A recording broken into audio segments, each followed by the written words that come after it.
Well, good evening, everybody. It's Saturday, the 18th of May. It's 8 o'clock in the evening, and I have just finished watching the finale of Doctor Who, the Name of the Doctor, and I'm just going to give some thoughts on it, etc. There are going to be spoilers in this. Please, please, please don't watch this if you have not seen it, if you haven't been watching it. I'm just going to explain what I think, having seen it, and also give my thoughts on the big hint, the big spoiler right at the end. Again, if you haven't watched it, please don't watch this, don't spoil the surprise for you. I'm going to give you 5 seconds to turn this video off, and then I'm going to start. Ready?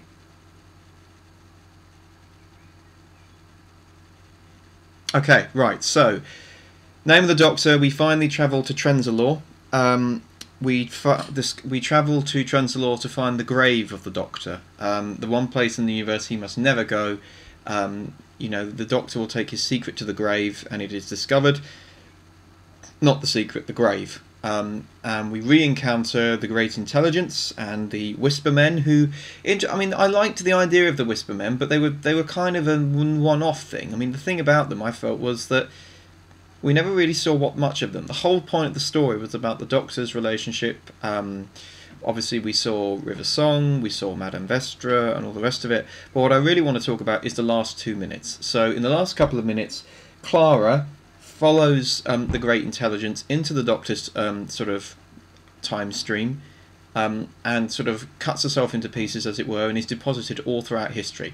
That's how she's able to be there to save him in the asylum. That's how she's able to be there to save him from the snowman in London. A little bit like we had with Rose at the end of the first end of the Christopher Eccleston season, where she's the bad wolf. She creates herself and plants herself throughout the universe to lead herself to that point, so that she becomes a paradox, so that she would always be there to save the Doctor's life. Clara drops herself throughout the whole of the Doctor's time stream in order to be able to save him and to stop the Great Intelligence doing what it does. She saves him in every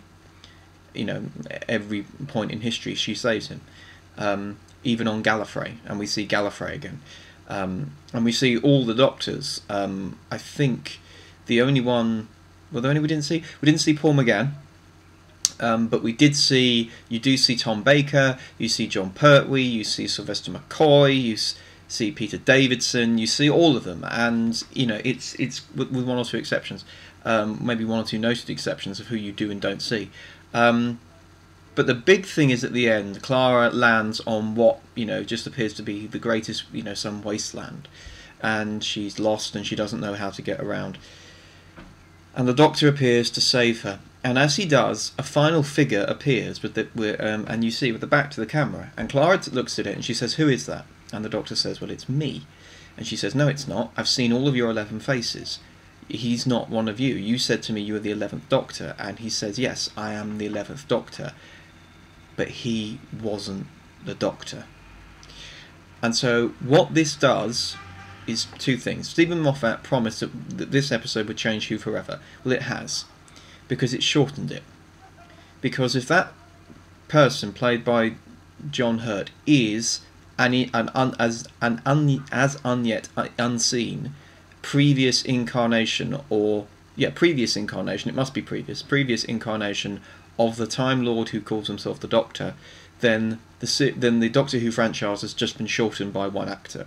Because if he is, I don't know, the 10th regeneration or the actual 9th regeneration, Christopher Eccleston, everyone else now moves up one, and it means that Matt Smith's regeneration wasn't 11, it was 12. It means that actually there's only one left, because we know that a Time Lord has 13 lives.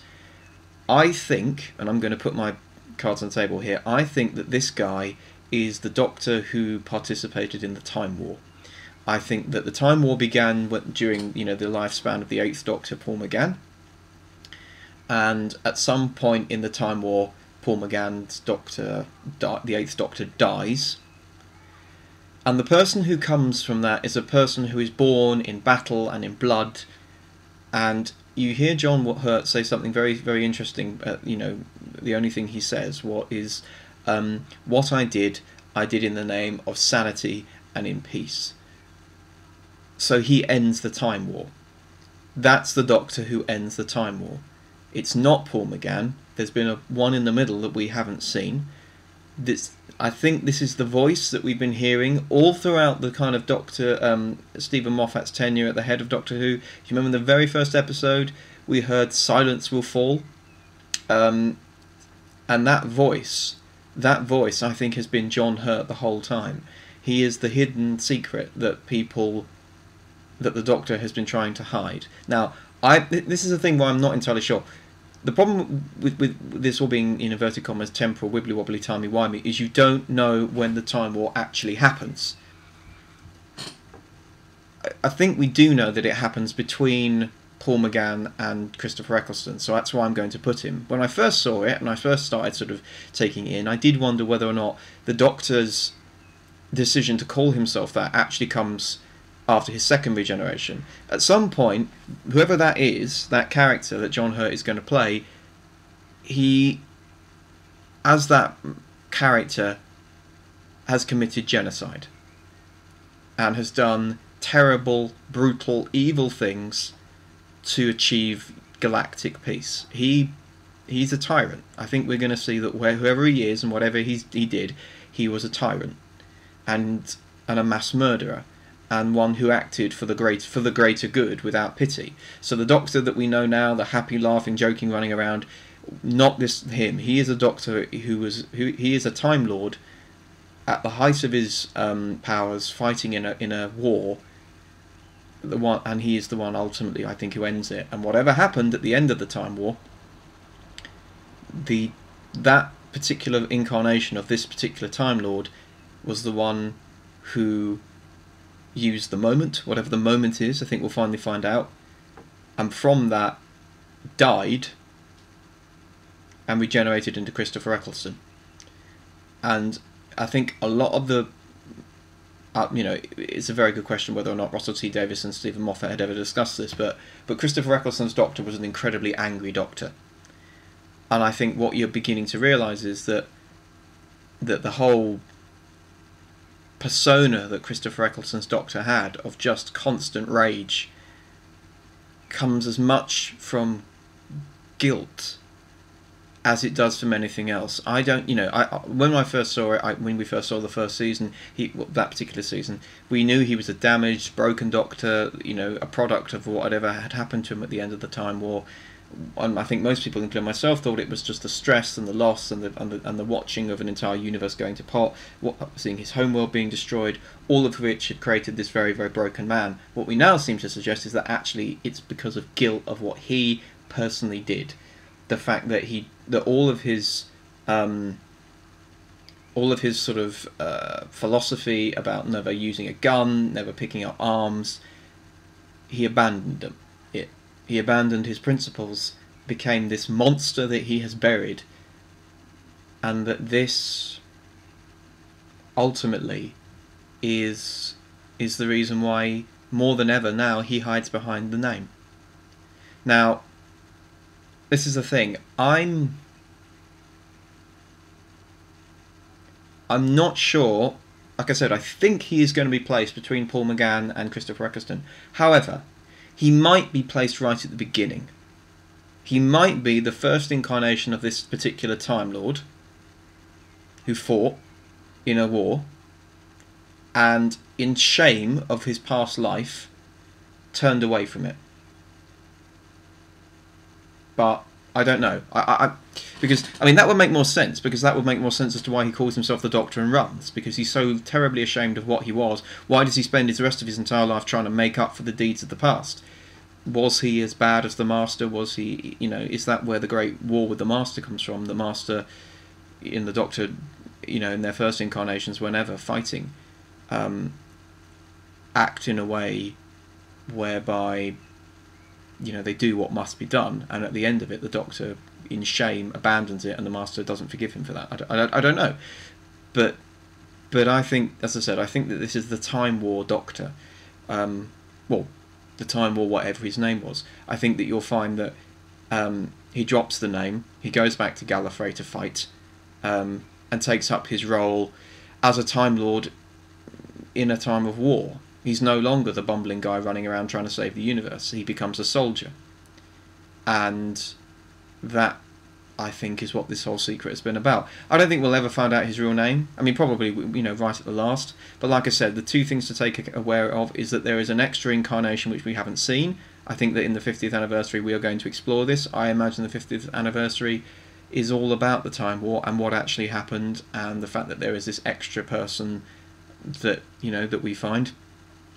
And the other thing, of course, to make the point, is that this actually shortens the Doctor Who franchise by one actor, because the next time Matt Smith regenerates, or the next time the Doctor regenerates, that's it. If it, you know, that if it's John Hurt is another incarnation, that takes the number of incarnations up to 12, and that means that the next one will be 13, and that's it. So the next time that there is a regeneration, that's the last Doctor we're ever going to get, which is a real shame, actually, because that's quite sad. But all things have to end at some point. So just bearing in mind, next time it regenerates, it's the last Doctor, it's the final Doctor. And any problems, any questions we have will have to be answered then. So yeah, there's some spoilers for you. Like I said, if you have any thoughts, if you have any comments, put them below. But I think that theory kind of holds true. I think this is the dark one, the hidden one. But the one more point which I must make is that in the episode, Richard E. Grant says something very, very interesting. He says, "You'll become to be known by many names, the Beast, the Destroyer, the Valeyard." And the Valeyard, for those who've watched the original series, the Valeyard is the man who interrogates the sixth Doctor during the trial of a Time Lord, and is revealed at the end to be a kind of evil future incarnation. In that, Moffat is effectively canonising that for his continuation of the story, saying that at some point the Doctor is going to become that evil, dark Time Lord that we saw back then. It's all very, very confusing. But that was the thing that really leapt out at me. The fact that there was this reference to the Valeyard, so you know what the Doctor's going to become. If you want to know the Doctor's future, go and watch The Trial of a Time Lord, and the evil inquisitorial guy, that's who he's going to be. Which is sad, and also implies that that's the final incarnation. So who on earth are going to get to play him, considering we've actually already seen the final incarnation of the Doctor? I have no idea. But anyway, hope you enjoyed that. Let me know your thoughts on the episode. I thought it was absolutely brilliant. I can't wait for November the 23rd and the 50th anniversary to see John Hurt and David Tennant and Matt Smith all in it, to find out what happened during the Time War. I think it is going to be the Time War. I think that's what we're going to see. Hope you enjoyed it as much as I did, and yeah, talk soon.